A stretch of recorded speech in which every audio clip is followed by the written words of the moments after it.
sans tarder, nous allons, si vous voulez bien, passer à la première présentation. C'est celle d'Hélène Banoun. Hélène, tu vas nous expliquer un petit peu où en est l'épidémie de Covid actuellement, à travers des chiffres particulièrement intéressants. Et je te passe la parole. Voilà, donc moi, je vais essayer de répondre à cette question. Où en est l'épidémie de Covid-19? Et pour cela, je me suis appuyée sur des chiffres officiels de réseau de surveillance des infections respiratoires aiguës, ce qui est abrégé en l'acronyme IRA. Et le réseau français, c'est le réseau Sentinelle, qui donc s'appuie sur les notifications des médecins généralistes en ville, qui reçoivent des malades de la Covid-19 ou d'infections respiratoires. Donc, je me suis appuyée sur le réseau Sentinelle français, mais aussi sur le réseau belge et le réseau allemand, qui sont des données officielles. Donc, le réseau belge, c'est le CIENSANO, et le réseau allemand, c'est le Robert Koch Institute. Donc, voilà la première courbe, c'est la courbe du taux d'incidence des infections respiratoires aiguës en France. Depuis, alors à gauche, vous avez le pic de l'hiver dernier, donc de l'épidémie, le pic épidémique de la Covid-19 en mars-avril 2020. Au milieu, vous avez une bosse qui correspond à l'épidémie d'automne, de octobre, novembre, décembre, à peu près. Et nous sommes tout à fait à droite. Ici, à la droite, vous avez la semaine 13. En ce moment, on est dans la semaine 14. Donc, on voit qu'on est sur un plateau bas, avec un taux d'incidence de 100 cas de Covid, 100 cas d'infection respiratoire aiguë pour 100 000 habitants. Essayez de retenir ce chiffre de 100 pour 100 000 habitants en France. Donc, le réseau Sentinelle s'appuie sur les consultations de médecine de ville et il a tiré de ces données une estimation des nouveaux cas de Covid qui ont consulté un médecin généraliste dans la dernière semaine, du 29 mars au 4 avril. Il est arrivé au chiffre de 22 870 nouveaux cas de Covid pour toute la France dans la semaine. Bon, là, en dessous, je vous ai donné des changements de modalité de notification. On ne va pas s'attarder dessus parce que c'est assez compliqué, mais ce qu'on peut en retenir, c'est que jusqu'en 2020, le Sentinelle récoltait les syndromes grippaux, essayait d'estimer les syndromes grippaux, et à partir de la Covid-19, comme ce n'est pas une grippe, c'est un autre virus, il s'est intéressé aux infections respiratoires aiguës, donc c'est plus général. Voilà. Et ensuite, ils ont encore rechangé leur système de calcul. C'est un peu compliqué, là, en mois de mars, mais apparemment, de toutes les façons, leur système de calcul va dans le sens de donner de plus en plus d'augmenter les chiffres d'estimation. Donc, ça ne va pas contre mon raisonnement. La prochaine diapo. Voilà. Donc, on en était à un chiffre de 22 800 pour Sentinelle, cas de Covid dans la semaine, alors que si vous écoutez les annonces officielles, Santé publique France, donc SPF, nous annonce plus de 200 000 cas par semaine. Et dans ces 22 870 cas de Sentinelle, Sentinelle estime que dans les infections respiratoires aiguës, seulement 2,9% sont dus au SARS-CoV-2, qui est le virus de la Covid-19. Ceci est fondé sur des prélèvements virologiques chez les malades qui viennent en consultation. Voici sur cette courbe un résumé des épidémies de grippe depuis 1984, date de la création du réseau Sentinelle. Donc, je vous rappelle, jusqu'en 2020, Sentinelle explorait les syndromes grippaux. Et depuis 2020, il explore les infections respiratoires aiguës de manière plus large. Donc, sur ce schéma, on voit superposer toutes les courbes, avec les courbes les plus anciennes sont les moins foncées, les plus faiblement marquées. On a donc la courbe bleu foncé qui correspond à la saison 2018-2019, donc de la grippe habituelle. Et vous pouvez voir que le taux d'incidence à gauche, il est autour de 500. Et pour les autres épidémies de grippe des années précédentes, il est également autour de 500, même plus haut, il peut monter même jusqu'à 1500. Donc, tout à l'heure, nous avons vu qu'en ce moment, nous sommes à 100 infections respiratoires aiguës pour 100 000 habitants, alors qu'une épidémie classique est entre 500 et 1000. Qu'est-ce qui se passe en Allemagne? Alors, en Allemagne, c'est la même chose. Vous avez une courbe où j'ai mis une flèche jaune qui est un peu effacée pour 2018-2019, qui correspond donc aux épidémies de grippe de cette année-là. En bleu clair, vous avez l'épidémie 2019-2020 qui correspond à l'épidémie de Covid-19 de l'an dernier. Et en bleu foncé, vous avez l'épidémie de cette année. Donc, on voit qu'on est vraiment très bas. Bon, on a des taux d'incidence qui sont différents en Allemagne, qui sont décalés. Je suppose que les modalités de notification sont différentes, mais en tout cas, par rapport aux épidémies classiques, on est à un taux très bas aussi, comme en France. Et on va voir que c'est la même chose en Belgique. On a le même type de courbe avec, en vert pâle, l'année 2018-2019, donc la grippe, avec des incidences entre 600 et 800. Et en bleu pointillé 2019-2020, donc la Covid-19 de l'an dernier, mars-avril. Et en rouge, vous avez l'état actuel des infections respiratoires aiguës, qui est aussi très bas, aussi aux alentours de 100, un peu comme en France, 100 cas pour 100 000 habitants. Donc, dans ces infections respiratoires aiguës, il y a toutes sortes d'infections respiratoires. Il y a la Covid, mais il y a d'autres virus. Et tous ces systèmes de surveillance surveillent aussi et typent les virus respiratoires. Alors, en France, c'est toujours Sentinelle qui type les virus. Vous voyez sur cette courbe l'évolution depuis la semaine 37 de 2020, donc c'est l'automne, l'évolution de la circulation des virus respiratoires. Le SARS-CoV-2, donc le virus de la Covid-19, il est en jaune avec 2 flèches. J'ai mis une flèche à gauche, vous voyez la bosse, c'est l'épidémie, la vague épidémique de novembre, de l'automne dernier. Et ensuite, nous, on est tout à droite, la flèche jaune à droite, et on voit que la ligne jaune est presque en bas, c'est-à-dire qu'il n'y a quasiment plus de circulation de SARS-CoV-2. Et on voit également que les autres virus d'infection respiratoire commencent à prendre le dessus, à remonter. En particulier, en violet, les rhinovirus, et en vert, les métapneumovirus. Tout ça, ce sont des virus de rhume banal qui reprennent le dessus sur le SARS-CoV-2 qui s'épuise, apparemment, d'après les données officielles. En Allemagne, c'est la même chose. On a au milieu le SARS-CoV-2 qui est aussi en jaune, avec une bosse à la fin de l'année dernière, à l'automne.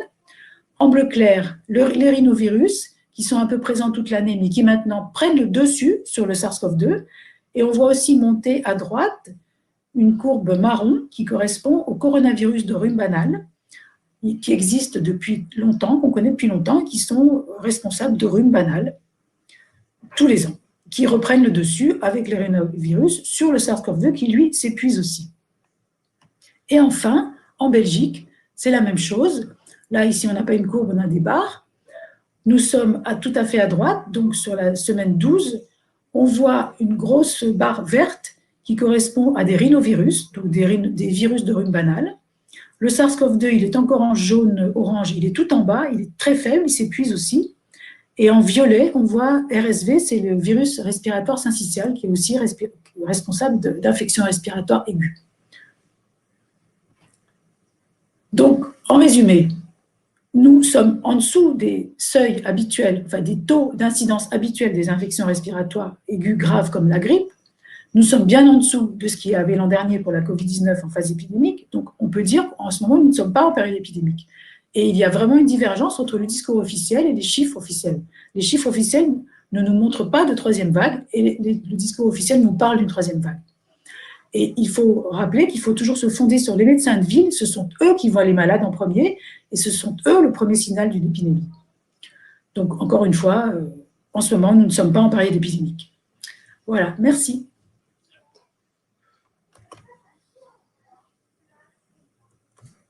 Ça ? Ouais. Eh bien, merci beaucoup, Hélène, parce que moi qui aime les chiffres, j'avoue que ta présentation m'a passionné. Et pour que tout le monde comprenne bien pourquoi il y a une telle différence entre les chiffres que tu nous donnes, qui sont des chiffres bruts, tout à fait officiels, et à côté de ça, les chiffres qu'on entend à la télé, à la radio, ou, voilà, qu'on veut bien nous donner. Tu t'es basé sur une chose qui me paraît essentielle, ce sont des chiffres de malades, parce que tu as pris comment on appelle ça, le groupe Sentinelle, le réseau Sentinelle, qui voit des malades, des gens qui consultent, et non pas des personnes qui viennent se faire tester alors qu'ils ne sont pas malades. Et je crois que c'est toute la différence et toute la particularité des chiffres. Je ne sais pas ce que tu en penses, mais on est bien d'accord que toi, tous tes chiffres sont basés sur des gens réellement malades et non pas des tests positifs chez des gens sains. Voilà, les chiffres de Sentinelle, donc ce ne sont pas mes chiffres, ce sont les chiffres de Sentinelle. Le réseau officiel de surveillance des infections respiratoires est basé sur les consultations des gens qui viennent voir leur médecin parce qu'ils sont malades. Voilà. Alors, j'avais fait précédemment une autre petite vidéo pour expliquer les tests PCR sur lesquels sont basés les chiffres de cas qu'on nous donne dans les médias officiels. Et donc, ces gens-là ne sont pas malades, ils vont se faire tester. Ils peuvent avoir une PCR positive. J'avais expliqué pourquoi il y a des PCR positives alors que, en fait, ça peut être des faux positifs. Et donc, ce sont simplement des cas, ce ne sont pas des malades. Donc, il y a une différence d'un facteur presque 10 entre les cas qui sont PCR positifs et les malades qui sont vraiment malades, qui vont voir le médecin. Voilà.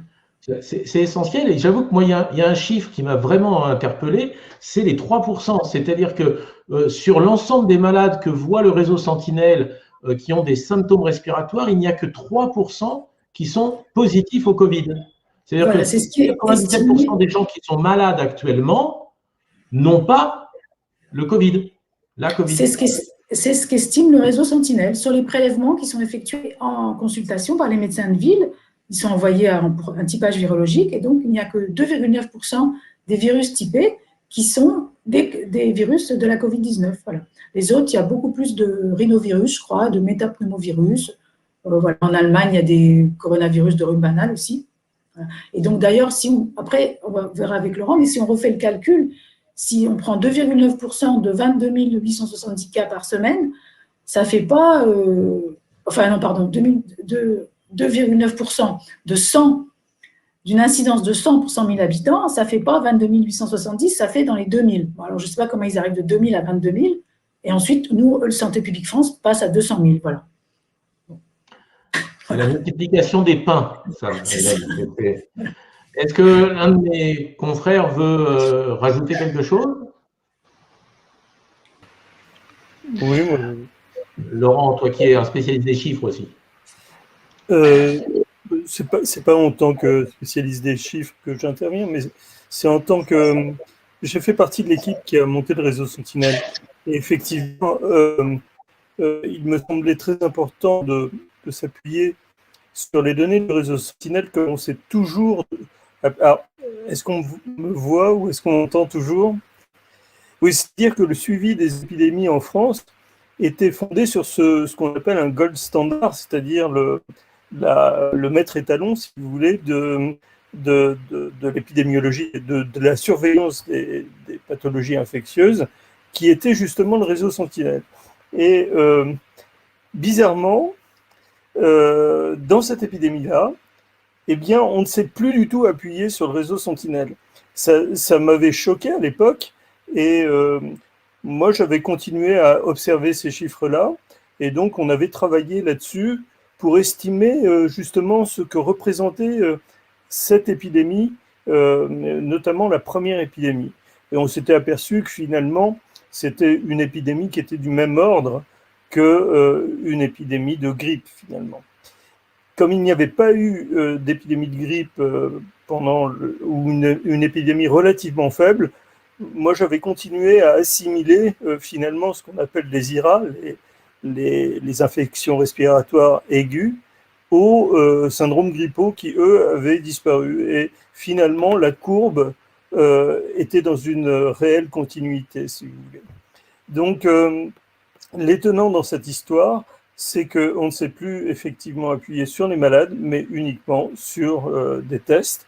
Et ces tests ont complètement pourri, si je peux m'exprimer ainsi, la compréhension de cette épidémie, puisque nous n'avions plus affaire à des malades, nous avions affaire à des gens qui étaient simplement positifs à des tests. Voilà, donc merci beaucoup pour cette présentation, parce que j'espère qu'on en aura d'autres qui se fondent sur ce type de réseau, des réseaux qui se fondent, eux, sur des malades et pas sur des supposés malades.